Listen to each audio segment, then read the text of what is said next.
Hello, my name is Marin McNeely, and welcome to my channel.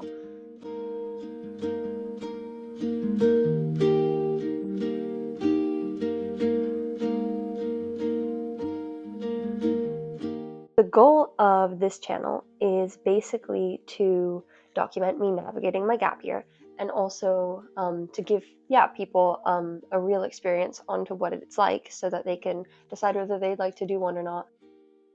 The videos that I've seen, and I've seen some really amazing gap year videos from people, but I think they can be quite romanticized because they only video the 1 month trip that they went on. And it's like, well, what happened to those other 11 months? What did you do during those? And to be honest, not as much. And so that's why they didn't video it.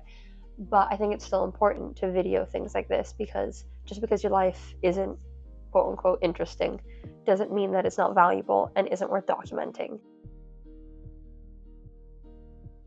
I have a different experience than most people because I decided to take a gap year really late, like literally like the last week of July of this year.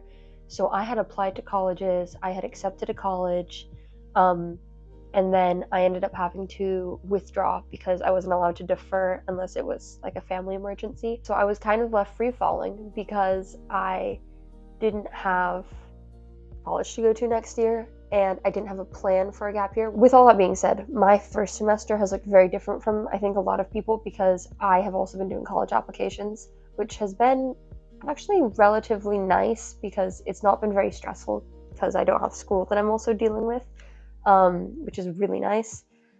But at the same time, it was like I did the process twice. I did the whole college process twice, which so fun.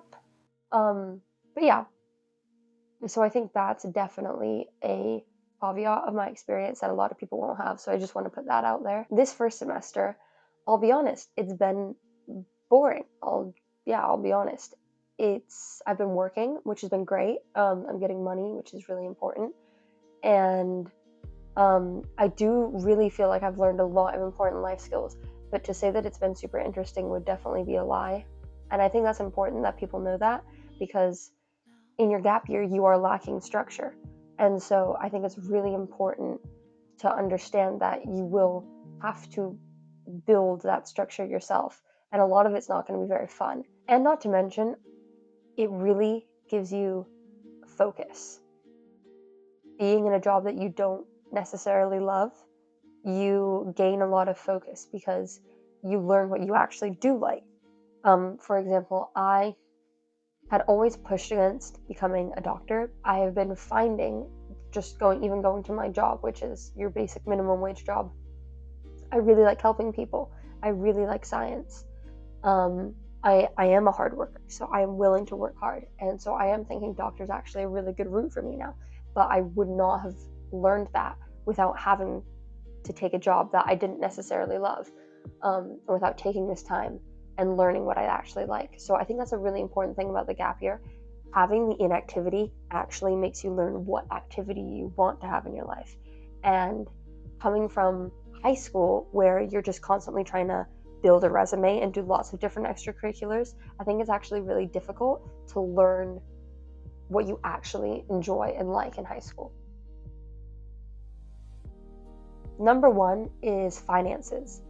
Unless your parents are really okay with fully financing like a whole gap year trip, you're not gonna have money to travel 3,000 miles and do like super long, month-long trips to different places. It's just not how it works.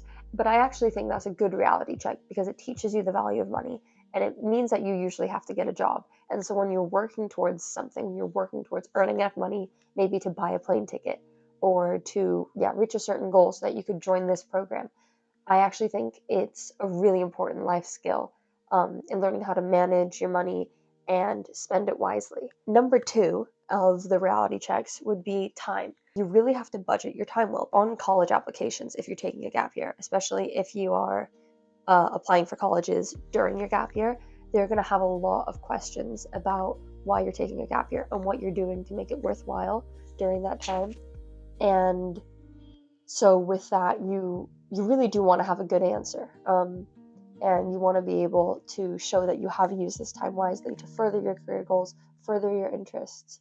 And furthering the things you love is good resume building. Don't think you just have to do things you hate. Now is a time to focus on the things that you like, but ensure that they actually can connect to a solid future. I learned, right, that I really want to be a doctor. I'd like to be a doctor. And so with that, I am now looking for like internships, shadowing doctors, volunteering in hospitals, things like that. So it is a career building activity, but it's one I actually want to do. Last huge one is you will feel left behind. There's no other way to say it. You will, because your friends are going to college and you are not. You are going to be at home. You will feel like you're not doing enough, probably, but that doesn't mean that what you're doing in your life isn't valuable, isn't worthwhile. It is.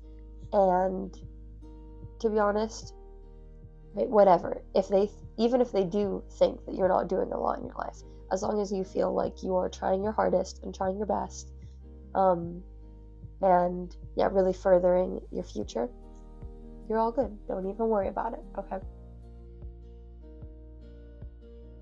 Okay, so now some tips for the gap year. My tip would be you have to be proactive, because you do not have structure anymore. You are not in an education setting. You have no sports structure. You have even your family structure might be a little different now that you are kind of a little more on your own, more into adulthood. And so with that, you have really got to be proactive even about getting up early, like getting up on time, making your bed, making sure that you look presentable for the day,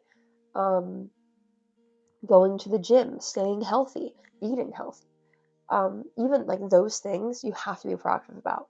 Even hanging out with friends, you have to be proactive about that because you don't see them at school anymore. You have to be proactive about getting a job. You have to be proactive about doing activities that you want, furthering your career goals by doing internships and volunteering. It's all down to you now. I mean, not to be too harsh, but like if you're not proactive, you will waste your gap year because the time goes like that. You should get a job. I think it's really important to start saving up, start getting those good workplace habits, understand what it's like to have a job, invest some money, save some money, spend some money, because you're learning how to do all three of those. Being able to have those life skills is really important. And I actually think going into college with having those life skills, you would be actually quite far ahead of a lot of your peers because you'll now know what type of workplace environments you like, and honestly, how much work do you want to do? How much time do you want to sacrifice for your job? You can learn all these different things just through having a job, just one job. It doesn't even have to pertain to your career field. But you just learn what you like and dislike, and that will honestly really help you in choosing your major. I'll be honest, that's all I have. I hope that this channel can be helpful to people, maybe to persuade you to take a gap year or dissuade you. Either one is fine. I just want to make sure that people are stepping after high school, after matriculation. I want them to be able to confidently take their next step in a way that I don't think I was very confident about it. And so I'd really like to help just educate people on what a gap year really is, so that they can take that step feeling good about the choice that they're making. And I will see you guys in the next video. Bye!